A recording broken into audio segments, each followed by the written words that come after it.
J'ai coupé le son de la salle, alors du coup je suis resté.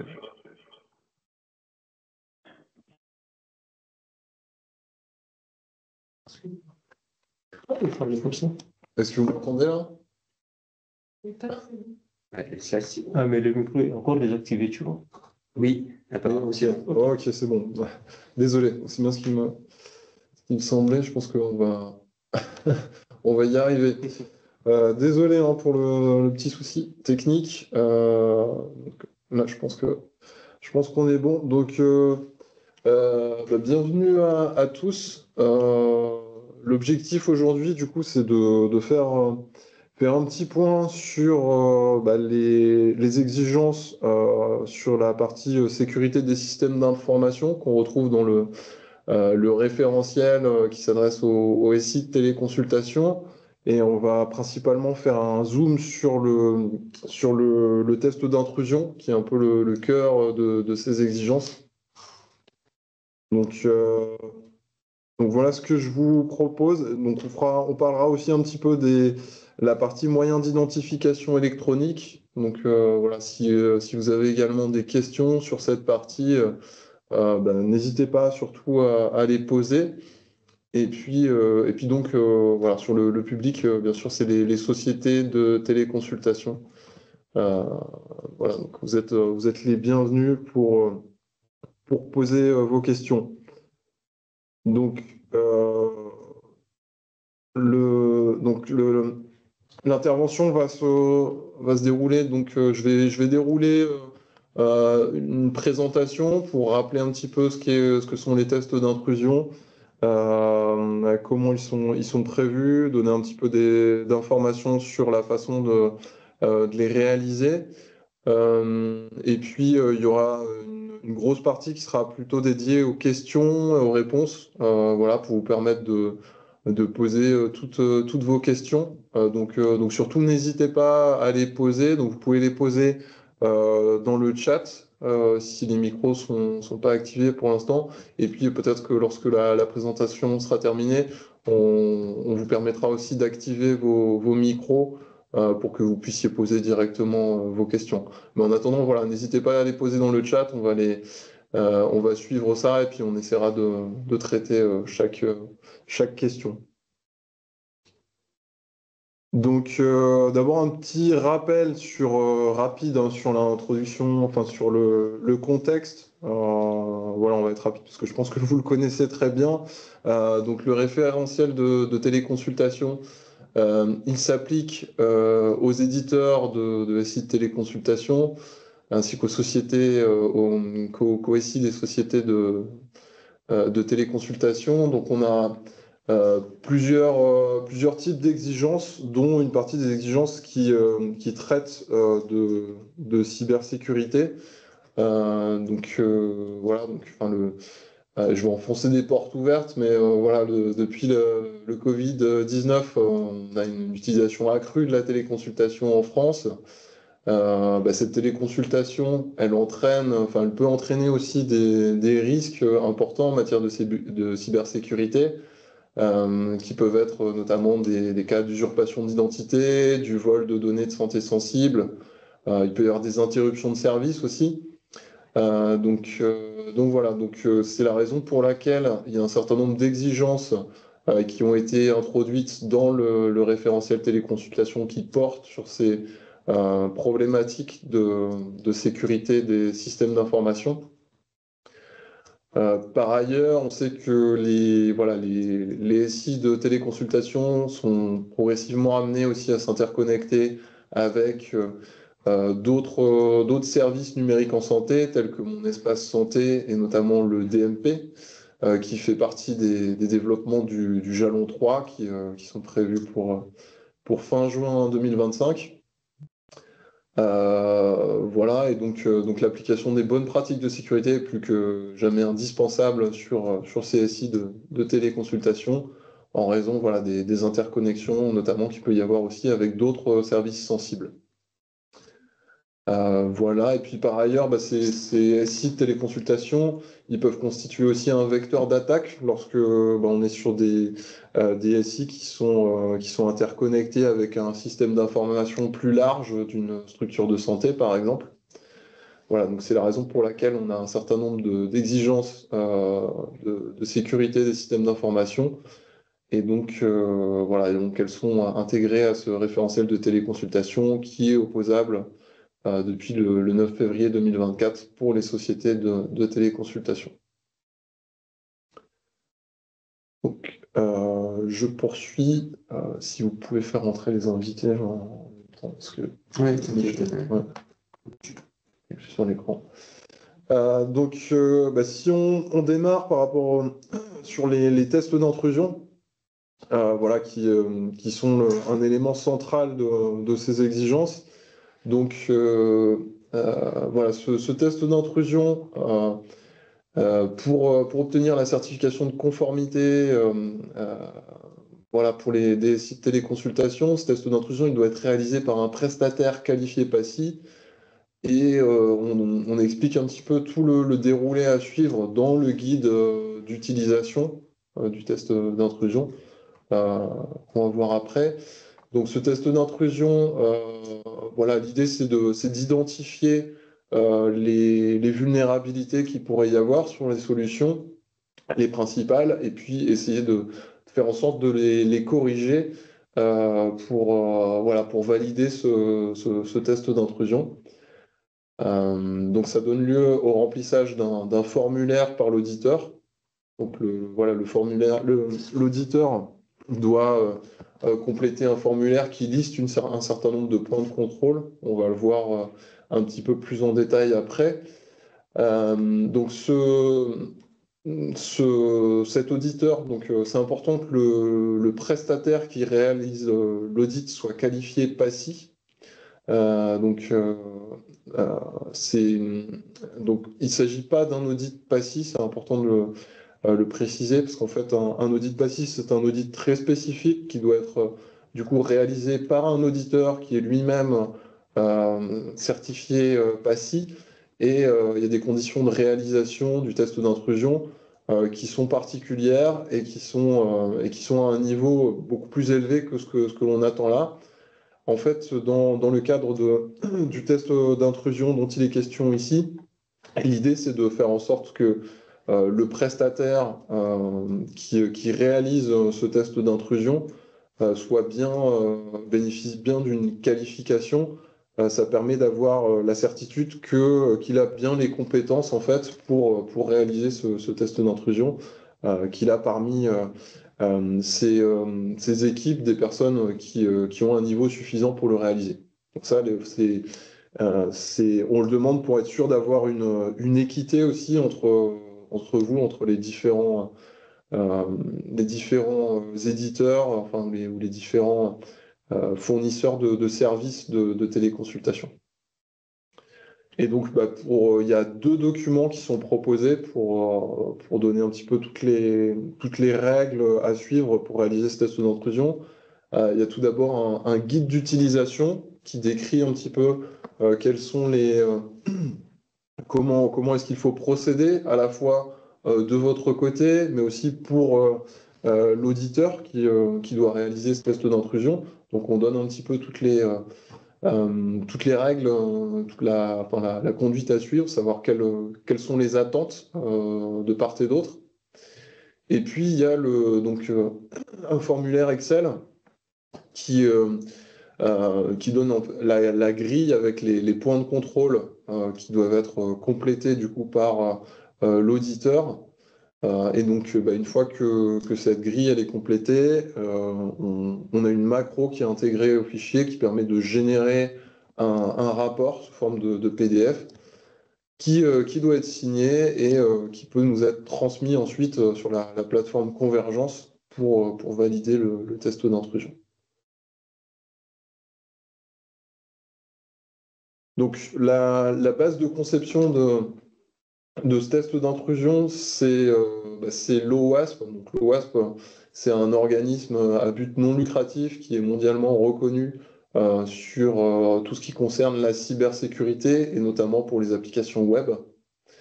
Donc l'OWASP, elle offre des ressources, des outils qui aident à construire, maintenir la sécurité des applications. Et donc l'OWASP publie notamment un top 10 tous les ans, un top 10 des vulnérabilités, des menaces qui sont les principales qui ont été observées voilà, sur les applications web voilà, sur les applications web. Et donc, ce classement, il fait référence à un niveau mondial pour cibler en priorité les vulnérabilités qui présentent les risques les plus critiques.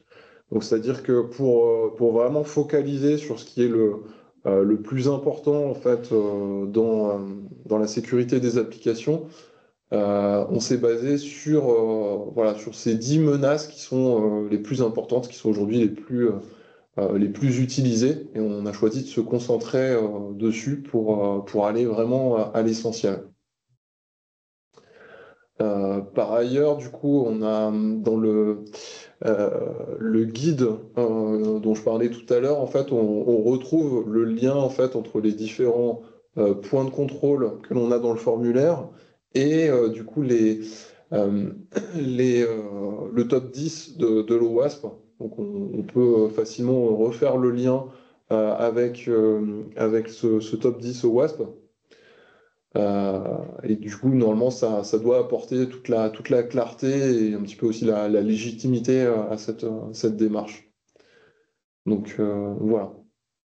Donc si vous avez besoin voilà, de comprendre un petit peu pourquoi on demande tel ou tel point de contrôle, si vous avez des doutes, vous pouvez retrouver ces informations-là normalement dans le guide qui est prévu pour le test d'intrusion. Et puis après, donc, chacun des points de contrôle sont décrits de façon très précise dans le formulaire au format Excel dont je parlais. Donc l'idée, c'est de faire en sorte que il y ait vraiment une équité, qu'en fait, que pour l'auditeur, le point à contrôler soit très clair et qu'on soit sûr qu'il n'y a pas de différence de traitement suivant l'auditeur qui réalise ce test d'intrusion et la solution qui est auditée.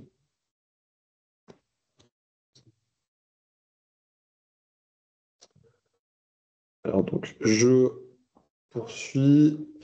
Donc sur le contenu du formulaire, donc en fait on observe qu'il y a deux types de points de contrôle. Parce qu'en fait, donc pourquoi la raison est simple, c'est qu'on ne peut pas auditer une solution, une application web, par exemple, de la même façon qu'on auditerait une application mobile ou un client lourd. Les points de contrôle diffèrent. Il y a des choses qui sont différentes, qui sont à contrôler. Donc on retrouve deux types de points de contrôle.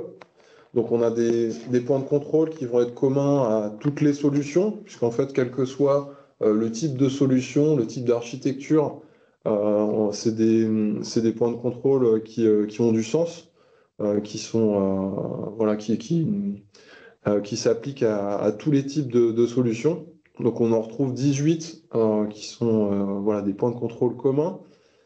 Et puis après, on retrouve des points de contrôle qui vont donc être spécifiques à l'architecture, au type de solution. Et donc là, on en retrouve 21 à 24 en fonction du type de solution. Donc au total, voilà, ça fait une quarantaine de points de contrôle qui sont à vérifier. Et donc pour chacun des points de contrôle, on affiche un niveau de gravité d'une non-conformité sur le point de contrôle.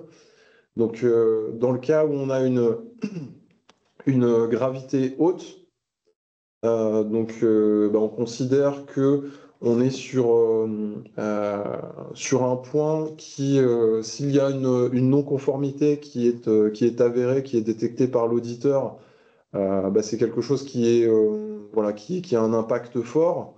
On estime que potentiellement on pourrait prendre la main sur la solution, accéder à des données de santé à caractère personnel et que donc il y a vraiment un enjeu fort. Et donc, dans ce cas, on considère que le point de contrôle, s'il présente une non-conformité, il est éliminatoire. Ça veut dire qu'il va falloir forcément le corriger avant de soumettre le formulaire pour obtenir la certification. Et puis, il y a un certain nombre de points de contrôle pour lesquels on a estimé que la gravité était moyenne, parce que l'impact était potentiellement moins fort, parce qu'on estime que il faudra potentiellement plusieurs vulnérabilités pour pouvoir prendre la main sur la solution potentiellement. Et donc, dans ce cas-là, on a une tolérance, une flexibilité qui est assez importante, hein, puisqu'on accepte jusqu'à 10 non-conformités à ces points de contrôle au maximum. Donc voilà, donc si vous avez, je sais pas, 9 points de contrôle sur lesquels la gravité est indiquée comme étant moyenne et sur lesquels vous avez une non-conformité, eh bien, ça ne posera pas de problème pour obtenir la certification. Dès lors qu'on est en dessous de cette limite des 10 maxi. Voilà. Et puis pour les architectures, alors il y a des architectures qui sont un peu anciennes. Donc c'est un test d'intrusion qui s'applique aussi sur d'autres programmes. Donc il y aura pas forcément, vous serez pas forcément dans ce cas de figure-là, parce que les architectures dont je parle là, c'est des architectures de type 2 tiers.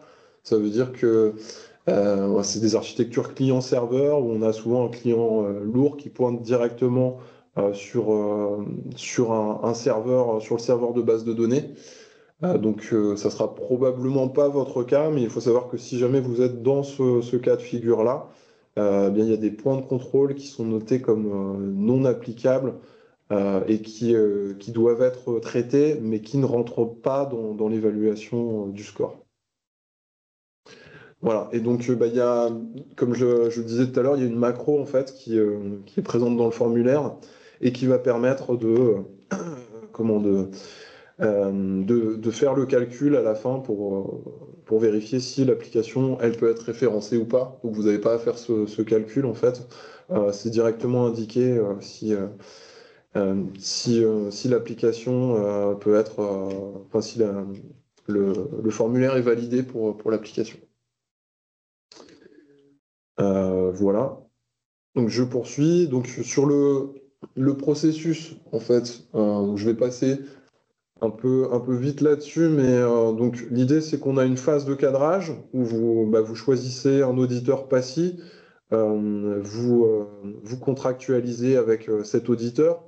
Ce qu'on vous conseille, c'est de prévoir une clause de revoyure, comme ça si jamais vous avez des points de contrôle qui sont non conformes, ça vous permet d'activer ensuite éventuellement cette clause pour gagner du temps et peut-être l'inclure dans la prestation pour que l'auditeur soit en mesure de refaire une passe en fait sur les choses qui ont été corrigées.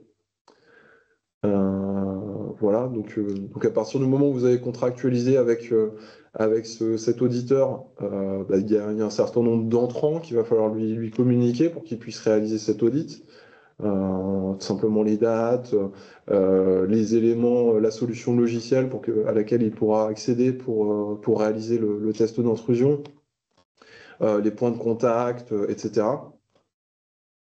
Et puis, donc une fois que tout ça est bien ficelé, on passe à la phase de test. Et donc là, on rentre dans les tests techniques qui doivent être effectués par l'auditeur. Donc là, nous, on estime que ça doit prendre 3 à 4 jours en moyenne pour une application. Après, c'est à discuter avec l'auditeur, parce que ça dépend vraiment du type d'application. Donc, c'est à vous d'échanger avec l'auditeur. Mais en général, voilà, c'est le délai qu'on a constaté sur les pilotes qu'on a réalisés. Donc, suite à ces tests d'intrusion, donc il y a potentiellement des non-conformités qui sont recensées par l'auditeur. il remplit le formulaire. Donc, si jamais il n'y a pas de non-conformité, bah, c'est super, tout passe. Et donc, bah, il remplit entièrement le formulaire. Il génère le PDF en activant la macro. Il le signe électroniquement. Alors ça, c'est très important, en fait, cette signature électronique, parce qu'en fait, c'est ce qui permet de s'assurer qu'une fois que ça a été signé par l'auditeur, il n'y a pas eu de modification possible entre le moment où il a complété du coup ce rapport et le moment où vous uploadez la preuve au niveau de convergence. Donc voilà, donc c'est très important qu'il fasse cette signature électronique du fichier PDF pour qu'on ait cette garantie-là. Oups, pardon. Donc voilà, donc ensuite il vous transmet le formulaire. Alors s'il y a des points, des non-conformités à traiter, bah là du coup c'est à vous de les traiter et puis de faire en sorte de rentrer dans de les traiter dans les délais qui sont prévus voilà, pour obtenir la certification. Donc, s'il y a des non-conformités, bah, vous pouvez les réévaluer. Donc là, c'est à vous d'échanger avec l'auditeur pour lui demander de refaire une passe et vérifier la correction des non-conformités qui étaient détectées. Donc voilà, donc il y a possibilité de refaire une boucle jusqu'à ce que la solution soit conforme. Et puis donc, bah, derrière, il vous suffit de nous soumettre le formulaire qui a été signé par l'auditeur sur la plateforme Convergence, donc qui fait partie des preuves à fournir pour obtenir la certification.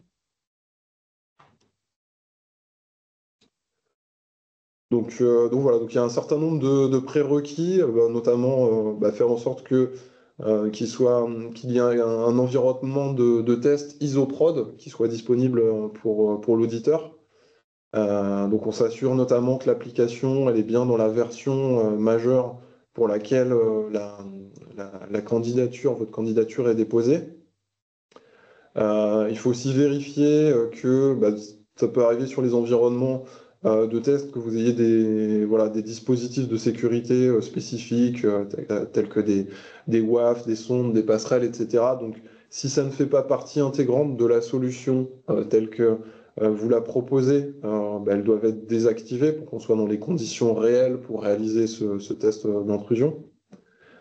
Voilà, et puis bah, s'assurer que voilà, on a bien sélectionné le type d'application dans le formulaire. On va y revenir après. Et puis voilà, après il y a un certain nombre d'entrants qui sont prévus, qui sont listés dans le guide. Notamment, on vous demande de fournir plusieurs comptes avec différents niveaux de privilèges, des comptes, la liste des comptes génériques qui sont présents dans l'application, s'il y en a. Des éléments qui peuvent aider l'auditeur, tels que la matrice de flux. On vous demande aussi, parce qu'il y a des points qui concernent les logs, de fournir un extract des logs lors de la première journée de tests opérationnels qui vont permettre à l'auditeur de vérifier que bah, les éléments voulus sont bien tracés au niveau de l'application. Voilà. Et puis si jamais il y a des vulnérabilités qui sont connues et si vous avez mis en œuvre des mesures de sécurité pour les contourner ou pour réduire les risques, bah, c'est le moment aussi d'échanger avec l'auditeur avant qu'il passe dessus. Et puis après, selon le type d'application, effectivement, il y a des éléments qui sont attendus pour permettre à l'auditeur de réaliser ses tests. Une URL si c'est une application web ou autre, s'il s'agit d'un autre type d'application. Voilà, donc bah, côté auditeur, donc lui, on va voir, voilà, il remplit deux onglets en fait. Un onglet avec les points de contrôle qui sont ce qu'on a appelé base commune, parce que c'est ceux qui sont communs, quel que soit le type d'application. Ensuite, du coup, bah, il va noter pour chaque ligne si soit oui, si l'application est conforme au point de contrôle, non s'il y a une non-conformité, ou non applicable s'il juge qu'un point, ça peut arriver, hein, l'un des points de contrôle n'est pas applicable au contexte de l'application. Et donc, dans ce cas-là, ce qui est vraiment attendu, c'est qu'il apporte une justification. Il y a une colonne commentaire qui permet de l'indiquer. C'est vraiment très important d'apporter cette justification pour qu'on puisse comprendre pourquoi, en fait, il a estimé que ce n'était pas applicable. Voilà. Et puis donc, du coup, en cas d'architecture multiple, ça peut être le cas, par exemple, si vous proposez votre application sous un format application web et un format application mobile, par exemple, hein. Donc là, c'est important de remplir deux formulaires, du coup, un formulaire pour chaque type d'application, chaque architecture. Voilà. Et puis donc voilà. Donc une fois que c'est complété par l'auditeur, il active la macro, il le signe électroniquement. Donc là, je ne vais pas rentrer dans les détails, mais voilà, il y a différentes façons de le faire pour l'auditeur. C'est aussi précisé dans le guide. Et donc voilà, cette signature, elle est importante pour notamment valider l'intégrité du document. Voilà, donc ce que je vous propose, c'est de faire une petite démo avec le formulaire pour que vous voyez bien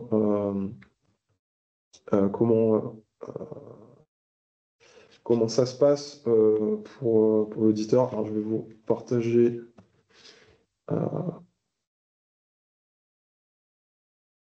le formulaire Excel. Voilà. Donc voilà, donc on retrouve en fait dans le formulaire plusieurs onglets. Alors il y a des numéros qui sont indiqués. En fait, c'est des numéros qui indiquent l'ordre dans lequel il est attendu de compléter le document. Donc si on se met sur le premier onglet qui apparaît par défaut lorsqu'on ouvre le document, voilà, c'est un onglet. On réexplique un petit peu quel est le principe de ce document. Donc on peut indiquer le nom de l'application. On peut ici mettre une description, indiquer la version de l'application par exemple. Et donc en fait, ce qui est important, c'est de sélectionner ici parmi les différents types d'architecture, celle qui correspond à votre application. Est-ce qu'on est sur une application web? Est-ce qu'on est sur une application mobile? Sur un client lourd, 3 tiers, ou un client lourd, plutôt 2 tiers.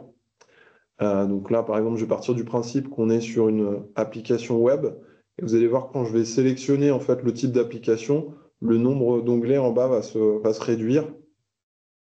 Voilà, j'ai plus que 2 onglets après, 2 et 3 à compléter, puisque les onglets qui s'affichent sont ceux qui concernent du coup l'application web. Donc on a un onglet, l'onglet base commune avec les points qui sont spécifiques, qui sont les mêmes quel que soit le type d'architecture à compléter, et un autre onglet avec des points de contrôle qui là sont spécifiques à l'application web.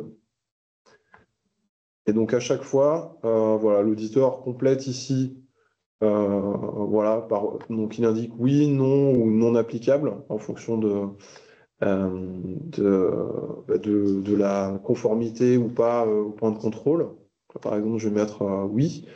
Et donc, si par exemple je choisissais de mettre non applicable, parce que j'estime que dans le contexte, ça n'a pas de sens, ce point de contrôle, eh bien, il faudrait qu'ici que je mette une argumentation pour l'expliquer.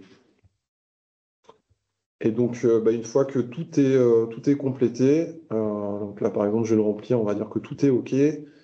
Voilà, je vais remplir pour la partie. Donc, vous voyez, ça passe en vert, en fait, hein, quand on est OK. Et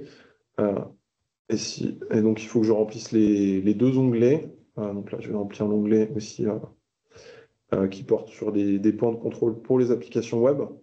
On voit par exemple ici, voilà, il y a 24 points de contrôle dans le cas d'une application web. Et donc là, si tout est OK, en fait, le résultat du formulaire ici s'affiche, voilà, l'application peut être référencée. Si jamais, par exemple, j'avais un souci avec une non-conformité sur un point qui correspond à une gravité haute, là, voilà, ça s'affiche en jaune. Et là, vous voyez que si je regarde le résultat, voilà, l'application ne peut être référencée. Par contre, si on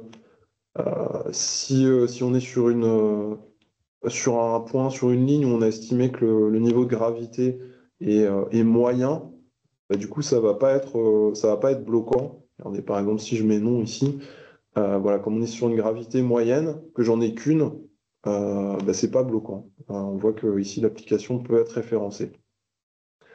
Et donc, bah, une fois que tout est complété, donc on a fait celui 1, 2, 3 pour remplir les onglets, on passe à 4, génération du PDF et signature. Et bien donc c'est là en fait où je vais cliquer ici pour générer le PDF voilà, qui comprend le rapport complet et qui devra être signé électroniquement par l'auditeur. Donc voilà pour la petite démo là, sur ce document.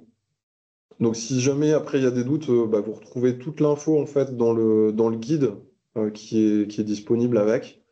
Et voilà, vous pouvez échanger avec l'auditeur sur ce sujet-là.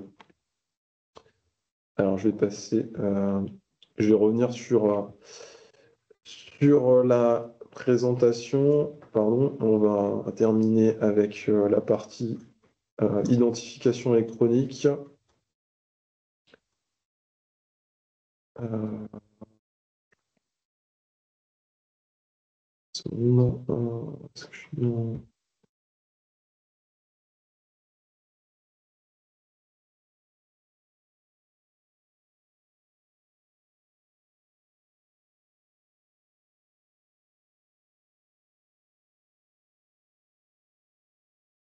Excusez-moi, c'est ça. On un peu. Voilà. Hop. Donc, sur la partie identification électronique, alors, sans trop rentrer dans les détails, parce que voilà, l'objet aujourd'hui, c'était surtout de parler du test d'intrusion, mais voilà, vous retrouvez un certain nombre d'exigences dans le référentiel téléconsultation qui portent sur l'identification électronique. Donc en fait, il faut savoir qu'il y a le référentiel d'identification électronique pour le secteur de la santé qui est rendu opposable par arrêté du ministre de la Santé. Donc le respect de ce référentiel d'identification électronique, il est très, très important. Donc c'était une exigence réglementaire. Et donc, bah, il y a un certain nombre d'exigences qu'on retrouve dans le référentiel téléconsultation qui porte bah, sur le volet usager, donc pour la connexion des usagers, puisque vous avez des applications qui permettent en général à des usagers de venir se connecter, et le volet professionnel de santé, donc pour le côté professionnel de santé, puisqu'il y a aussi une interface qui permet en général aux professionnels de santé de venir se connecter sur l'application. Et donc, bah, voilà, il y a un certain nombre de points d'exigences qui sont à remplir. Donc, qui portent bah, notamment sur les dispositifs d'authentification qui sont utilisés pour qu'ils soient suffisamment sécurisés, sur la gestion des déconnexions. Voilà, il faut bien qu'il y ait des déconnexions de sessions qui soient possibles.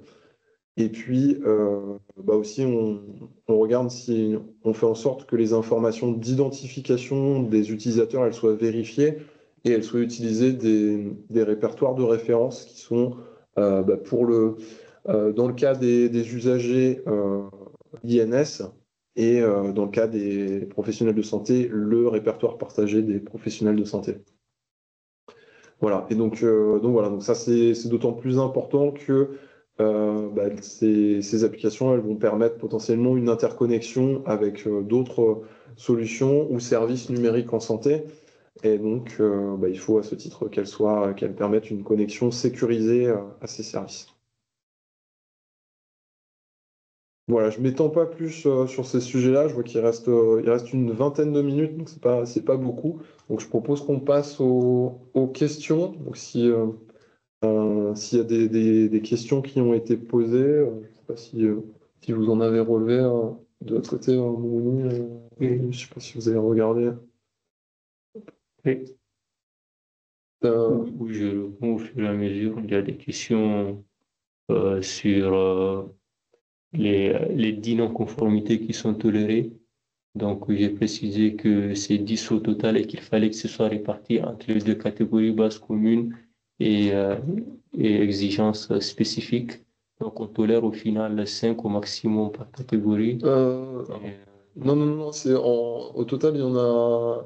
Alors, en fait, si il y a soit gravité, les points de gravité haute, ou là, enfin, si un seul point en gravité haute, c'est éliminatoire. Et donc bah là, il faut absolument la corriger. C'est pour ça que je vous invite vraiment à vous concentrer en priorité sur les points qui sont en gravité haute, parce que du coup, enfin, c'est des points que vous pouvez pas, sur lesquels il y a pas du tout de flexibilité. Et puis après, du coup, s'il y a des points voilà, qui sont en gravité moyenne, donc vous pouvez en avoir jusqu'à 10, ça posera pas de problème.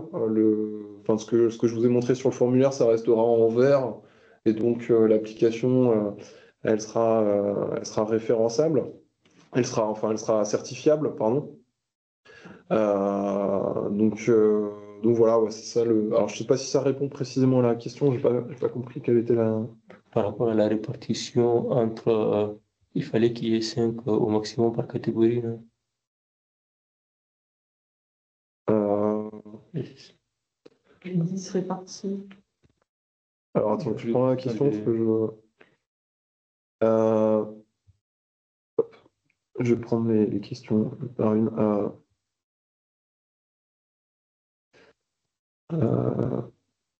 Une petite réponse négative.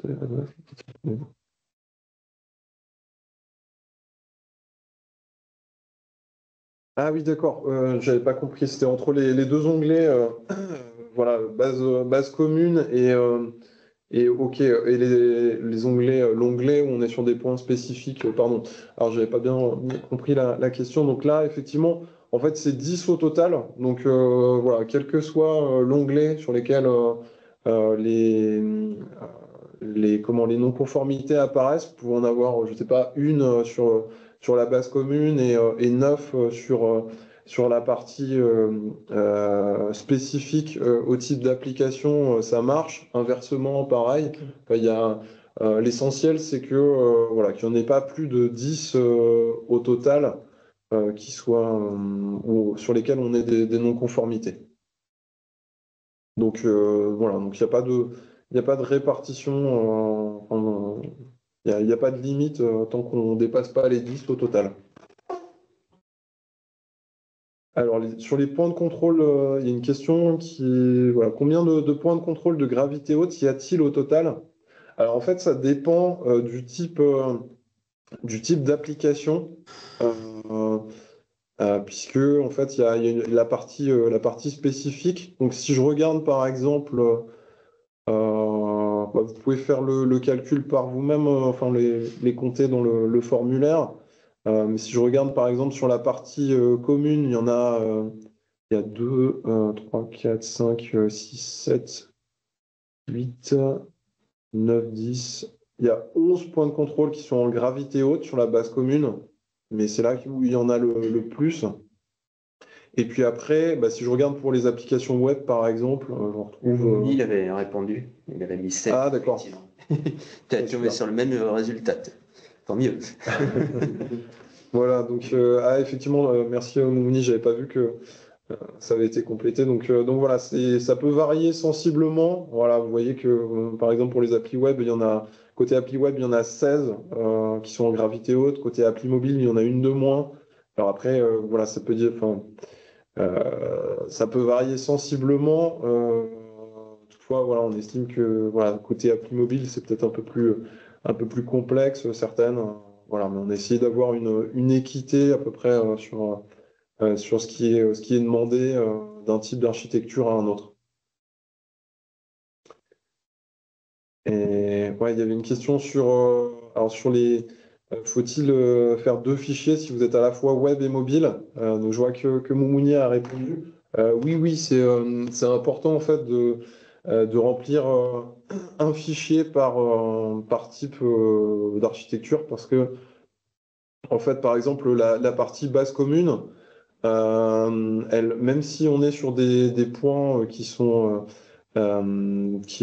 valables sur une application web et sur une application mobile, par exemple, il n'y aura pas forcément les mêmes réponses si on vérifie ces points-là sur l'application web que si on les vérifie sur l'application mobile, parce que voilà, l'architecture est différente. Donc c'est important d'avoir vraiment un formulaire par type d'application. Donc si c'est le cas, si c'est votre cas, si vous êtes sur du multi-architecture avec, donc je pense que ça sera la plupart du temps une solution sous forme d'appli web et une solution format mobile. Voilà, il faut vraiment remplir un formulaire par type d'application. Ça, c'est vraiment important parce que le formulaire est prévu comme ça en plus. Donc voilà, donc vous ne pouvez pas sélectionner les deux en fait sur le formulaire. Tu as une question tout à la fin sur les tests côté Ségur, si ce sera les mêmes en vague 2 sur les tests d'intrusion. Alors sur le Ségur, donc effectivement, on est sur le même type de formulaire. C'est d'ailleurs la raison pour laquelle je vous parlais par exemple des architectures 2 tiers. Je ne pense pas que ce soit votre cas, parce que vous êtes sur des développements qui sont quand même récents en général dans votre cas, mais on le retrouve parce que on retrouve cette partie, puisque sur le Ségur, on a essayé d'avoir une cohérence d'un programme à un autre. Et donc normalement, vous allez retrouver le même test d'intrusion sur le Ségur. Alors après, il peut y avoir des légères différences de timing, ou sur le Ségur, il y a certains guichets qui ouvrent un petit peu plus tard, sur lesquels on peut être amené à avoir des adaptations, par exemple sur les logiciels de gestion de cabinet, où il y a il y a des spécificités qui peuvent amener à faire quelques ajustements sur le test d'intrusion. Mais globalement, enfin, il n'y a pas enfin, ça varie assez peu. Et voilà, enfin, il y aura assez peu de différence entre les deux. Donc, si vous êtes aussi concerné par le Ségur, normalement, vous allez retrouver à peu près les mêmes, enfin, le même test d'intrusion. Alors, il y a Marine qui a levé la main. Je ne sais pas si on va pouvoir. Oui, bonjour. Est-ce que vous m'entendez? Oui. Bonjour, Marine Guézenec, Ligy. J'avais une question. Je sais que Madame Amrouche nous a répondu un peu plus tôt dans la journée, mais c'est juste pour confirmer et comprendre ce qu'on doit demander à notre prestataire PACI. De notre côté, on avait déjà réalisé un pentest basé sur le référentiel initial de l'ANS. Donc, il y a bien un pentest sur les 3 volets, base commune, appli web et appli mobile. On a bien fait sur les 3. Il n'y a pas de résultat avec une gravité haute pour laquelle la notation est non. Donc, de ce que je comprends, pas rédhibitoire sur le test d'intrusion en lui-même. Ma question est, pour bien comprendre le retour qu'on a reçu sur Convergence, que doit-on demander à notre prestataire? Est-ce qu'on doit lui fournir le nouveau référentiel et il doit faire une sorte de copier-coller des réponses apportées, enfin des résultats apportés en utilisant le nouveau formulaire pour être conforme? Sachant que j'ai bien retenu votre deuxième point sur les réponses pour lesquelles il y a une notation non et pour lesquelles le prestataire devra apporter une justification, et ça c'est clair. Voilà, c'est pour bien comprendre le retour reçu de l'ANS, parce que j'avais l'impression que la compréhension, c'était qu'on avait fait uniquement sur l'appli mobile. On a bien fait sur les 3. Donc, il y a une base commune, appli web et appli mobile. Et simplement, on avait utilisé le formulaire de l'ancien, enfin voilà, l'ancien formulaire de l'ANS basé sur l'ancien calendrier. Entre-temps, on le sait tous, il a un peu évolué. Voilà, donc pour nous, éviter d'engager des nouveaux frais qui n'étaient pas forcément prévus, voire un nouveau pentest, ce que vous ne demandez pas de ce que je comprends. Mais pour être au clair sur sur ce qu'on va demander à notre prestataire PASSI. Alors, ouais, juste pour être sûr que j'ai bien compris, en fait, vous avez soumis un formulaire unique pour à la fois l'application, enfin, l'application mobile et l'application web, c'est ça, hein?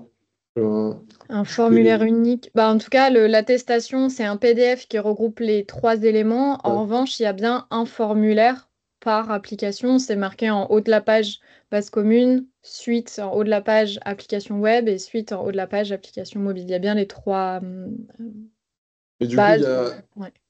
la partie base commune, elle a été complétée indépendamment pour la partie mobile et pour la partie web? Ou est-ce que ça a été rempli une seule fois pour les deux? C'est ça Alors, c'est une question. là, le souci, c'est que moi, je reprends le dossier, j'étais pas là à l'époque. Il y a en effet un seul Ouais. tableau, un seul formulaire base commune. Donc, je sais pas s'il regroupe les deux solutions ou voilà. Ouais, en fait, c'est ça ce qui peut être un souci, c'est que en fait, ça va pas être forcément les mêmes réponses pour une application, pour l'application web que pour l'application mobile, parce que même si c'est des points de contrôle qui sont tout aussi légitimes pour une application web que pour une application mobile, vous pouvez avoir dans la façon dont les développements ont été réalisés des différences d'une architecture à une autre. Et c'est pour ça en fait qu'on demande de remplir un formulaire par type d'application. Donc en fait, je vous recommanderais, alors ça ne veut pas dire normalement il n'y a pas à refaire le test d'intrusion. Par contre, il faudrait demander au prestataire qui l'a réalisé, si possible, du coup, de ressaisir un formulaire par type d'application pour qu'on soit sûr que voilà, qu'il n'y a pas de souci sur la partie base commune pour l'un ou pour l'autre. Donc voilà, c'est D'accord. ça Mais qu'il faudrait faire. la base commune demandée à l'époque, elle était si spécifique, demandée par l'ANS, enfin, de faire une base commune par type d'application, parce que je pense qu'encore une fois, quand on l'a fait, on s'est basé sur le cahier des charges de l'époque. Voilà, est-ce que de ma compréhension, en tout cas chez nous, il n'y a pas une grande différence entre app web et l'appli. Euh, Est-ce qu'on peut voir, nous, avec notre prestataire ou je sais pas, en interne, enfin, avec notre prestataire passif, voir s'il y a une différence qui justifie de refaire cette analyse base commune entre les deux applis? Et est-ce qu'on peut rester en contact avec vous pour voir si on a besoin d'analyser de nouveau cette partie? Je parle de la base commune. Ouais, enfin, idéalement, je pense que voilà, il faudrait juste lui demander de compléter. Ça peut être assez rapide, hein. En gros, il a juste à faire un copier-coller pour la partie euh, la partie web et puis faire sur un autre formulaire la partie mobile et puis juste voilà, vérifier que il a le même constat sur la partie base commune. Pour moi, enfin, c'est des contrôles qui vont pas forcément être faits de la même façon quand on est sur une application mobile et sur une application web. C'est pour ça que voilà, je doute qu'on puisse dire enfin, voilà, que ça fonctionne pour les deux. Donc idéalement, je pense qu'il faudrait faire ça. Et après, si vraiment c'est problématique pour lui de faire ça et qu'il estime que sur la partie base commune, il n'y a pas de, enfin, on est vraiment enfin, le constat est vraiment exactement le même. À ce moment-là, peut-être ajouter un document enfin, qu'il signe dans lequel Ok. voilà, il justifie qu'il n'y a pas enfin, que pour lui, les deux sont OK. Ok, merci pour votre réponse. On va voir avec lui ce qu'on peut faire avec le nouveau formulaire. Merci. OK. Et puis donc, voilà, et puis enfin, vous en avez parlé, mais sur la partie, voilà, si on indique si la notation c'est non applicable, parce qu'on juge que, voilà, enfin, le point, alors pour rappel, hein, c'est quand un point de contrôle est jugé non applicable, c'est-à-dire qu'il n'a pas de sens en fait dans le contexte de votre application, hein, pour une raison X ou Y.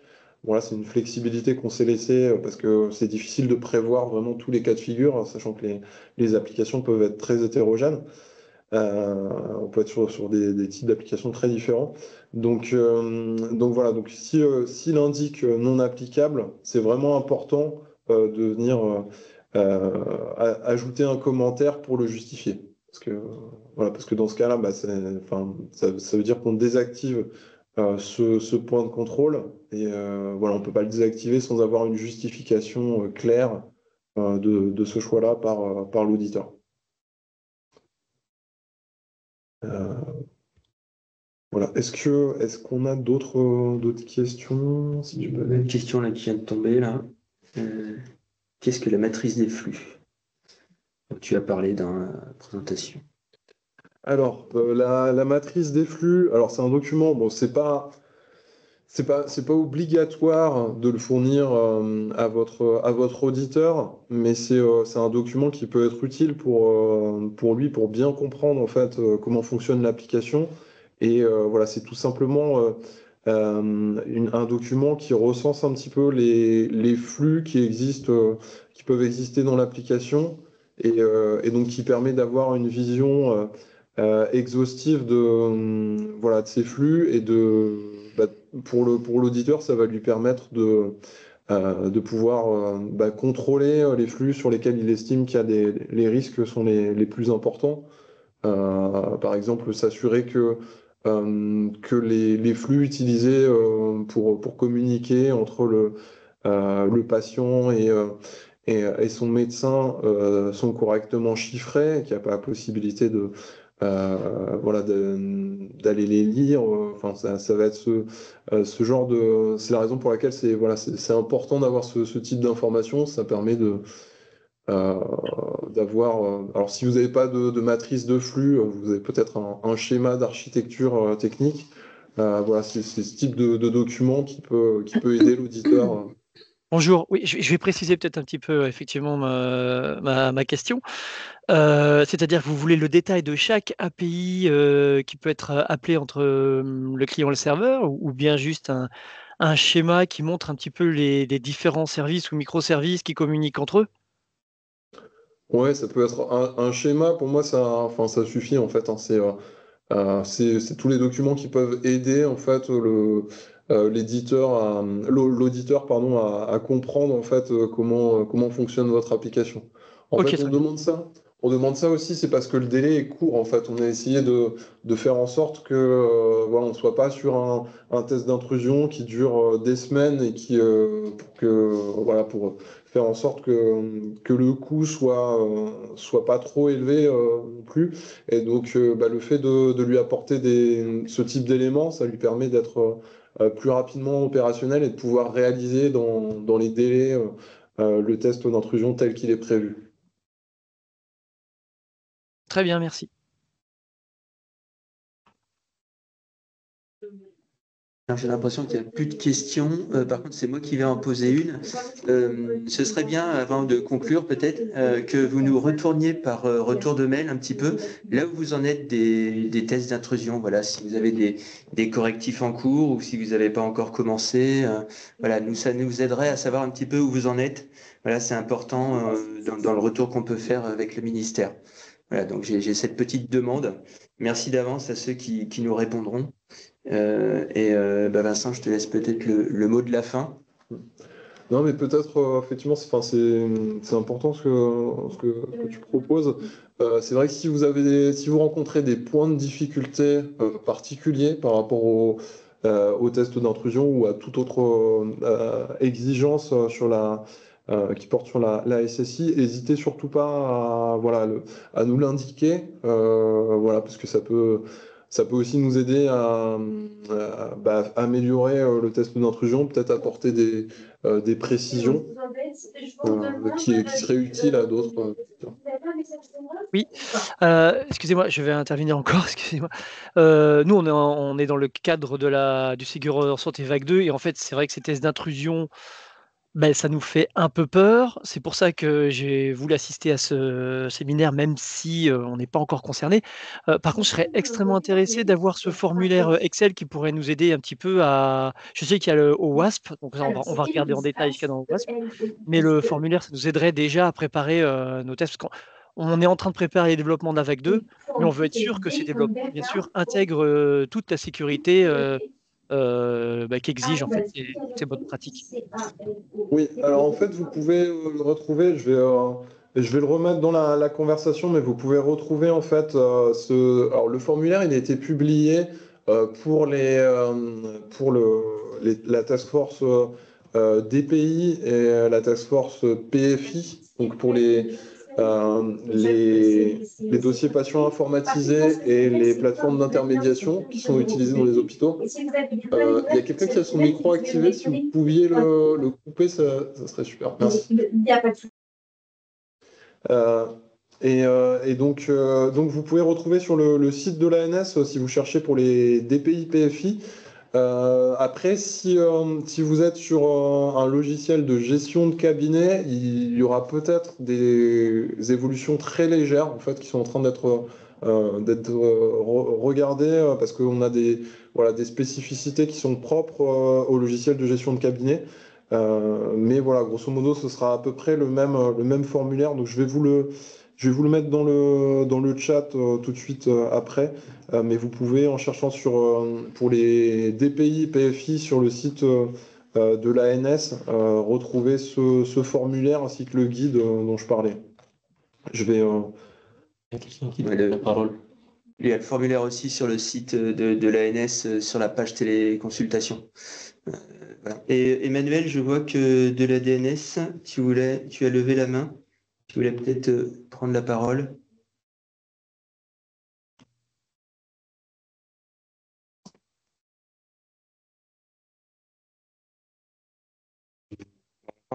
Je ne sais pas si tu parles.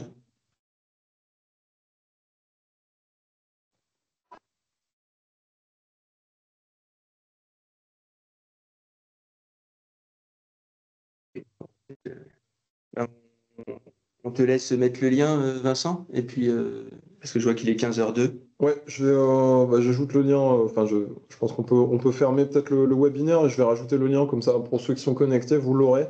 Mais sinon, ça vous retrouvez facilement si vous tapez DPI Ségur Vague 2, vous allez retrouver normalement assez facilement. Voilà, mais je vais l'ajouter tout de suite, le temps de retrouver la page. Voilà. S'il n'y a pas d'autres questions, en tout cas, je pense qu'on peut s'arrêter là. Merci à tous pour votre attention. Et puis, si jamais vous avez des questions qui vous viennent, il y a aussi une balle que je vous redonne, c'est cyber@isanté.gouv.fr sur laquelle vous pouvez éventuellement poser des questions qui portent sur les exigences SSI du référentiel téléconsultation. Ou aussi sur le Ségur, puisqu'il y a des personnes qui sont connectées pour le Ségur. Voilà. Est-ce qu'on a réservé la salle à 15h? Merci. Merci à tous.